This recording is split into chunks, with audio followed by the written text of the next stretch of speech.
Hello, welcome back to Jason Unleashed. I'm your host, Jason Carter. On today's show, Merle Dandridge from Greenleaf is in the house. Instagram's been crazy with us today, so we're going to get her on in just a few. You know how things go. Technology, quarantine, corona, it's all trying to bring us down, but that's okay because I have a great interview for you guys today. Also, you know the drill. If you have any comments or questions, leave them below. And again, I know you are huge fans of Greenleaf. It's such a compelling television show on OWN, and it's heading into its fifth and final season. So all will be revealed how this is going to end. We know that cliffhanger from season 4 left us wondering what is going on. So hopefully we can get to the bottom of that in season 5. Merle's going to be sending the requests in just a few. And I'm in a different location today, you guys. They're doing construction downstairs, so I didn't want to bombard you with all that noise, so we're more intimate, more scaled back. Let's bring in Merle.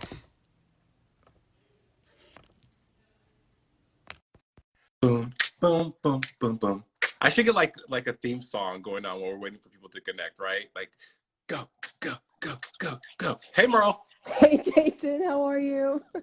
Are we good? I think the Corona's trying to do us in today, boo. The Rona tried to get us, and we are not going to have it. Not today, Satan. Not today. Celebrating you, Merle. Again, your career has been amazing. You are a Broadway darling. Jesus Christ Superstar, Rent, Aida, Tarzan. I mean, so many great moments on Broadway. Bringing that experience, because it's a different beast altogether, right? From live stage to a television show helmed by a goddess, Oprah.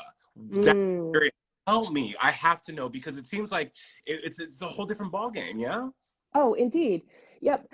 I love the theater because it's such a community feeling. You get into like the fishbowl with a bunch of other artists, and you are able to create something from the ground up, and everyone is coming into work 8 to 10 hours a day to play and discover and fall down and then ultimately create something that is really meaningful that we can all experience together on stage.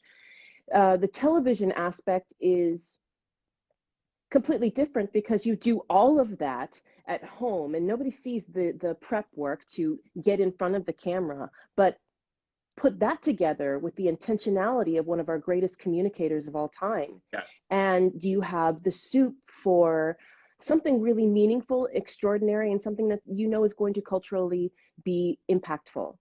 Impactful is such an amazing word. I'm glad you leaned on that, because Greenleaf has been just that. I would say it's been beyond impactful, because here we have family rooted in faith, right? And that's a strong foundation. And when you when you insert infidelity, homophobia, all these things that are conversations within the Black community layered with faith that people don't talk about publicly, you have something very powerful. Doing those conversations justice, were you worried that it would be received wrong? Or I mean, along the journey of Greenleaf, what was the conversations in regarding that subject matter? How did you guys come to creatively come to the forefront and say, hey, these are things we need to talk about? Well, Oprah has been very clear about the fact that she went straight to the source when she decided to do something like this, and this kind of subject matter she'd wanted to do for quite a while. It just happened to be that she was also interested in not just the talent of the artists that she brought on, but also their intentionality and their own life messages and journey, and what was meaningful to them to put out into the world, because it's important who you hitch your wagon to. It's important who you decide to go on these roads with, that you pick those people carefully and with intention. And I do believe that she did that. Now, as an artist and as a communicator in any realm, as I'm sure you know, it's our part of our duty with any kind of microphone to bring these things to the forefront, to bring them to the light and say, let's examine this. Yeah. Let's look at it. What I love about the format of storytelling is that it's a little bit of, there's some sugar that goes with the medicine, in that you get entertainment, you get empathy, because you get to see a deep emotional life of the people that you might not relate to. And you are able to perhaps, with the veil of a fictional world, open up a wound that you might not have been willing to open up, or a conversation that might not have ever happened with someone you wanted to have that conversation with. And my experience is that we have been successful in that. And my conversations that I have with people are humbling and very moving. And the fact that with my career that I've chosen, and my art and my talents, and honestly, the spirit within that God gave me to speak on this earth, and my story to tell, I feel like it's a convergence of all those things. And so I feel very lucky. When do you get to say that? Right, right. And would you say it's the perfect storm? Because you, and the way you move through the world, you have faith. You have Mm, God. Out of everything you've done, do you feel like this is like kismet? Like this has been like I won't say the perfect job, because like your story's not over. This is not just mm, a moment, but it's a moment, right? Would you say mm. it's been magical for you, Merle? Because to be able to just, I would say it's intersectional, like art imitating life as far as like faith and religion, and you've been able to tell these stories. Magical. I think it's been very transformative. I think it's been extraordinary. I think it's been some of the hardest work, and I think it's also been a great um, tilling of the soil. I Mm. think in culture and also in my life, it's been um, a, a shifting point in many things, I think. And now you are exactly right. This isn't the end of the story. In fact, for Merle, I believe it's the beginning of the story, because so many, to be thrust forward in that way, I've kind of always thought of myself, well, I'm a worker bee. I like to work hard. I like to do the work. And suddenly I'm doing red carpets with Oprah Winfrey. And that requires uh, a great sense of your own purpose, a great sense of who you are, what you were brought to this earth to do, and how you're going to do it. And I think the why is always so clear, isn't it? Yeah. When you see people put forward in the spotlight like that. But the why behind Greenleaf, I think, has been very clear. So Oh, I'm very lucky. I feel very lucky. I'll say that. Has it been magical? It's been hard work, and it's been thrilling work, and it's been moving. But magical, I don't know about that. but see, but you know, but there is magic in all of that, though, right? Oh, I could claim that. Yeah. Yeah, the juggernauts that you are yourself in your craft, a juggernaut. You are Oh. titans that you get to experiences with Lynn Whitfield, Keith David. Mm, mm-hmm. Season 5, we're moving into the final season, and from that trailer, Merle, I mean, the Greenleaf family has galvanized, it seems. When we Mm, start, we have started from a place of where we were not all on the same page, where Gigi Grace, like you said, the prodigal daughter has left 20 years, becomes a journalist, comes back home, has this power of of being a moving preacher, moving minister, pastor, but yet mm-hmm. is fighting with this. It's almost as if the magnet's pulling you in, but you're like, I don't want that, but you know it's intrinsic, right? So we Mm-hmm. have the 5th season, that table read going into this. Where do we see Grace ending up? I mean, I know you can't give anything away, but what can we expect? One of the great things that I really appreciate about season 4 is that we got to see Grace actually embrace that calling on her life again. We got to see her embrace it, um, really look in the mirror and look at what her why is. Why is she taking this pulpit? Not, I think she's been hesitant to step into that particular limelight for good reason. But then she saw this, okay, there is a call in my life. I do have to follow it. And it's not only is it important for my family, I'm speaking as Grace, and their livelihood, but it's important because of the lives and the people and the souls she wants to save. And there's something to be said for standing in an uncomfortable place as she is. I don't know if anybody in our audience has ever been in a place where a bigger company or something has come in and taken control of some, something like that. Right. And it's uncomfortable, the change. And I think it's a moment of strength for Grace to say, okay, I have known these people my entire life. I stand for making sure that their hearts and their souls and their spiritual walk is still guarded, that I continue to be that continuing thread and that shepherd for these people, that is one important aspect. And then that she owns, I am a Greenleaf and I have the power to help my family. At the same time, she also knows when to walk away.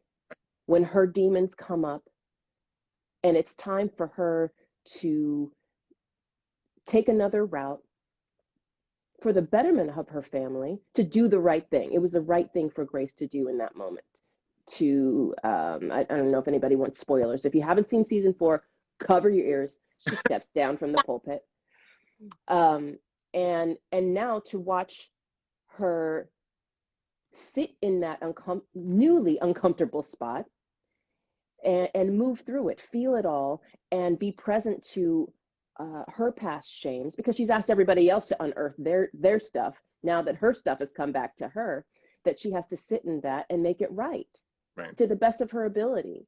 And I think that's a very human thing. And I think it's relatable to people that sometimes you have to stop trying to run away from it, turn around, face it, and deal with it.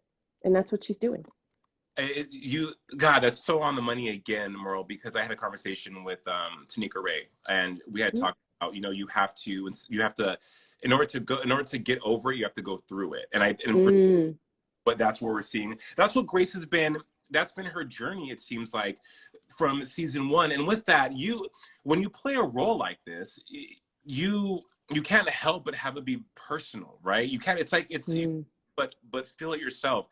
Looking back on Grace's evolution in her storyline and in her walk on this show, is there anything you would have wanted to see have happened for her or to her? Is there something you would love to have touched on in the writer's room, a story, a cause that would have impacted the show and the character? A cause or a story. I think I would have liked to address the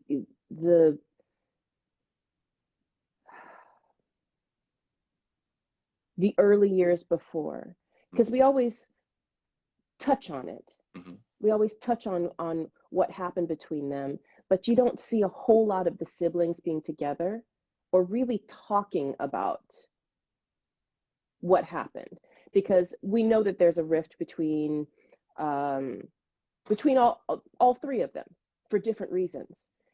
There's some pain that Grace has because she might have left Charity in the wake of a predator when she left. Yes. And she might absolutely resent her big sister for that. There's the resentment that Jacob does have toward Grace because of the places that he's wanted to go. But in fact, I think she was also protecting him. And there was so much focus on Grace and Faith and everything she did for her. I do believe that Grace also spent a lot of time looking after her other siblings as well. Right. Yeah. That, let me see, we touched on, police shootings. We touched on, child abuse in the family. We touched on generational strife and how it is passed down.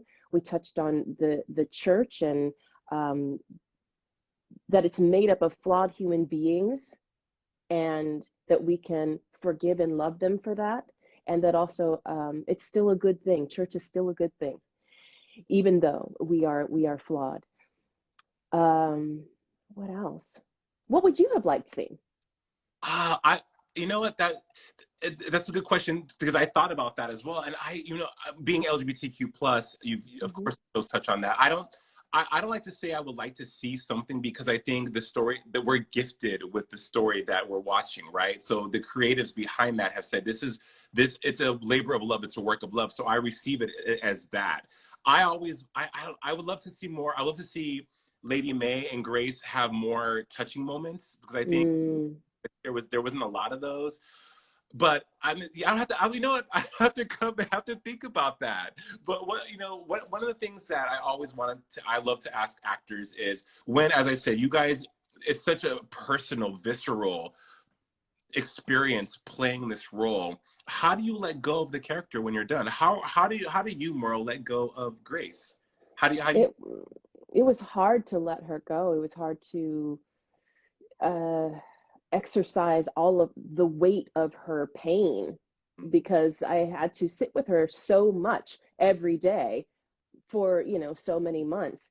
And it this last season really did weigh on me. I think I had to, like, at the end of it, I was like, you got to pull it together, girl. You got to pull it together, because she was getting really heavy, because I don't usually sit with her for that long of a time. And um and self-care was very important in that process.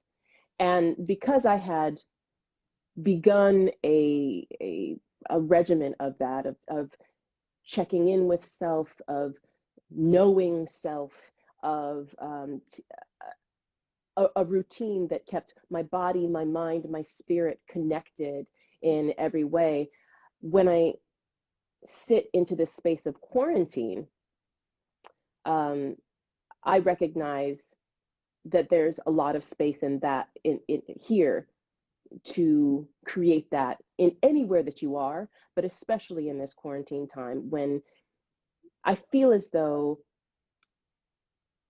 on any given day it can hit us differently. Right. On Yeah. any given day it can be a completely different animal, and that everyone is making space for themselves and being kind and forgiving to themselves, Yeah. and creating structure within this confinement that is healing and nourishing, that we must always nourish ourselves. And I think in people in show business in general, everything is so ephemeral, and we move around so much, and we're always in these microcosms, that it's important that we always have some kind of system to care for self. You're right.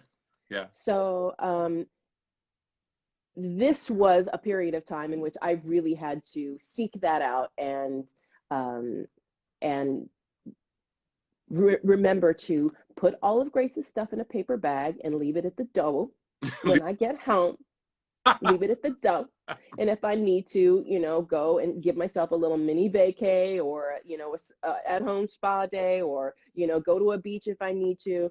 And I gave myself that time and that allowance and I made the space. You have to make the space for it, because she could be rough with me. After Mac beat her up, I was raw for quite some time. And after this first episode of season 5, I was quite raw for many different reasons. Um, the content of it, and it was a rough one for me to deliver. I think I was tired, and so it was hard to, like, really tap into some of the emotions that are coming out. But that's because you're an intense actress. That's right, I guess so. There's are celebrating you. So they had a question of when is season 5 premiering? We know it's in June. It's in June. Uh-huh. Do you guys have a definite date or?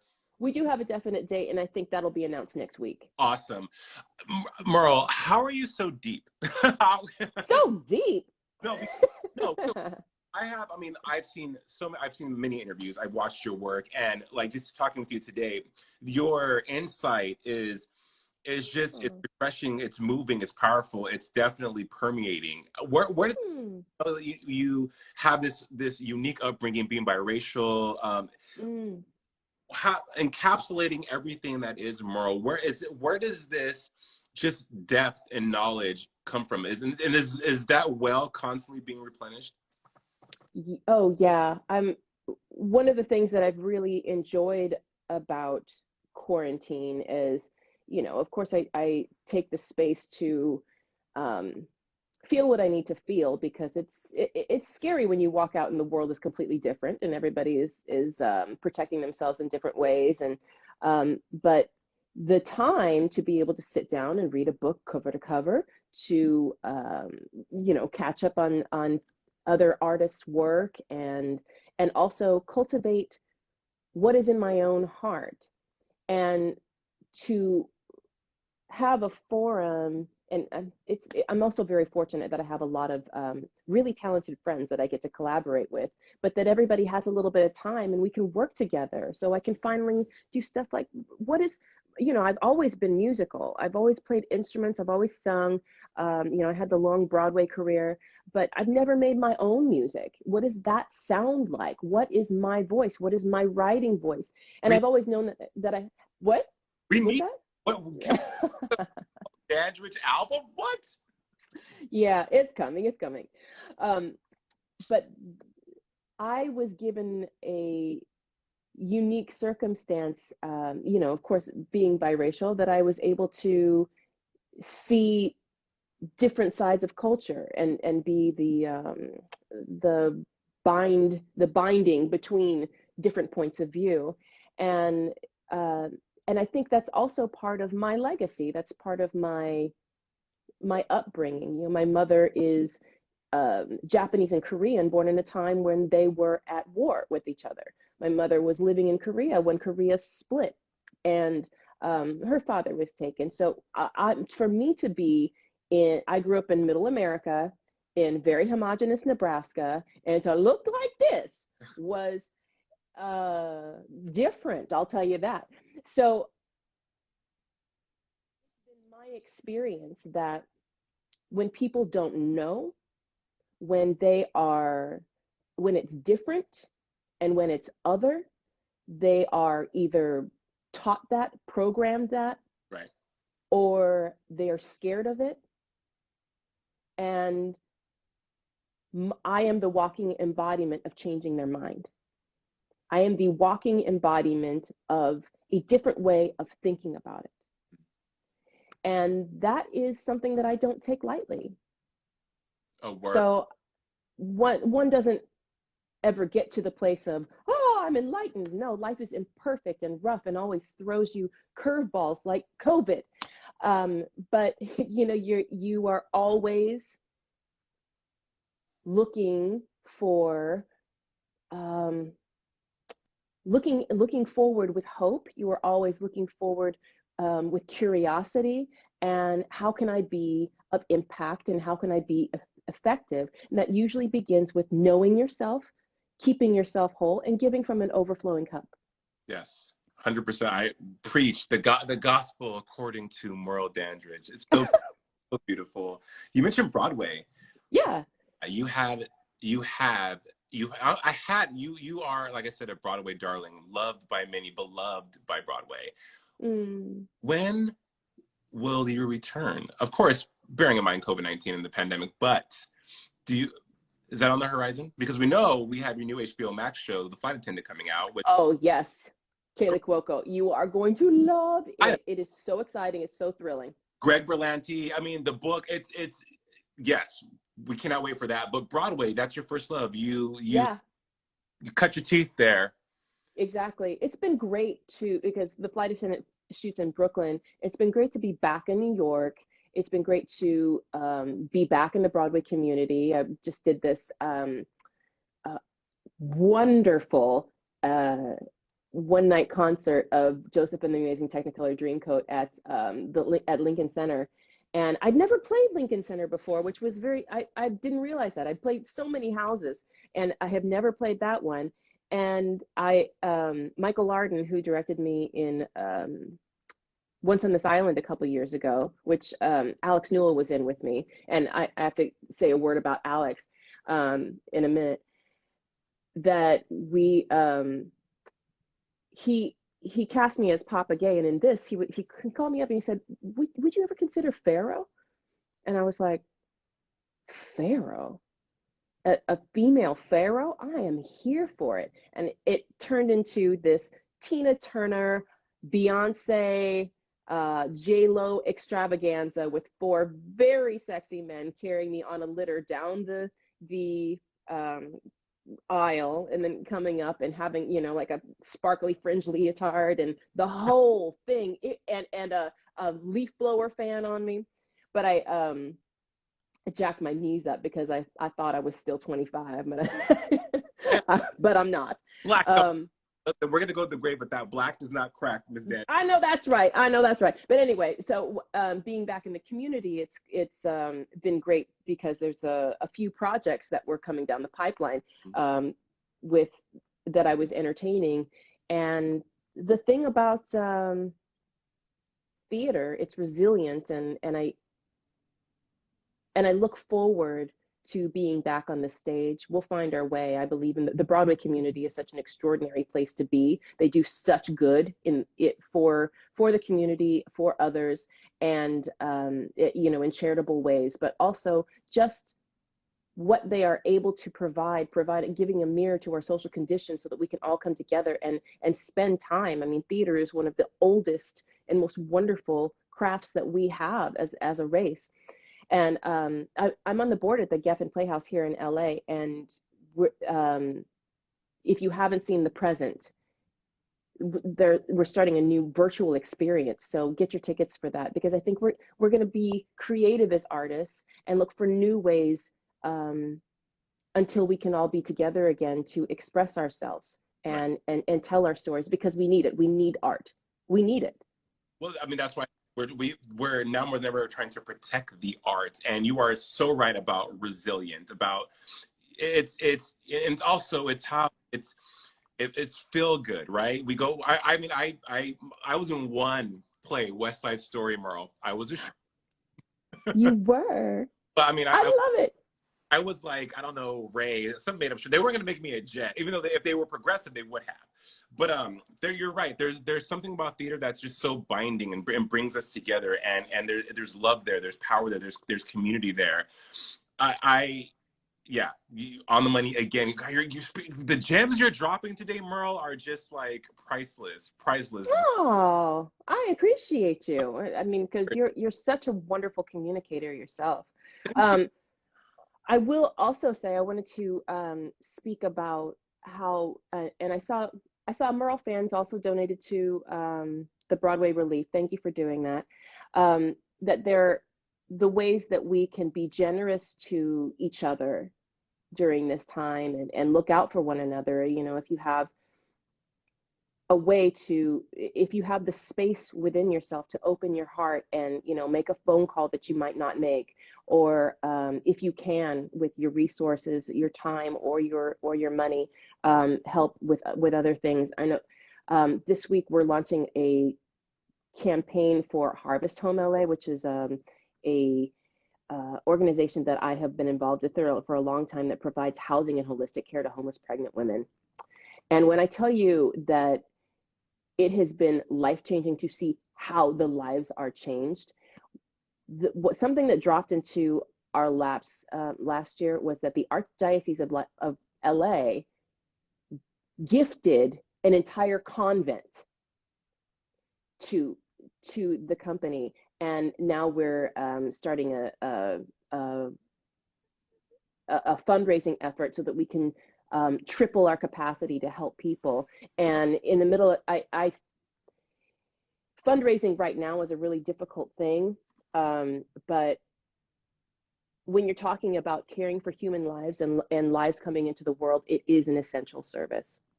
Right. And I feel very, very lucky to be a part of that. So I think it's also important. I highlight that, one, because I'm very passionate about it. And you can find a link to that in my bio. I've never said that before. The link is in my bio. When we look outside of ourselves, sometimes it's easier to take the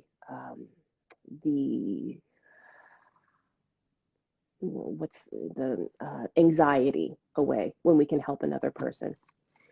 So care for self first, then care for others, my dears.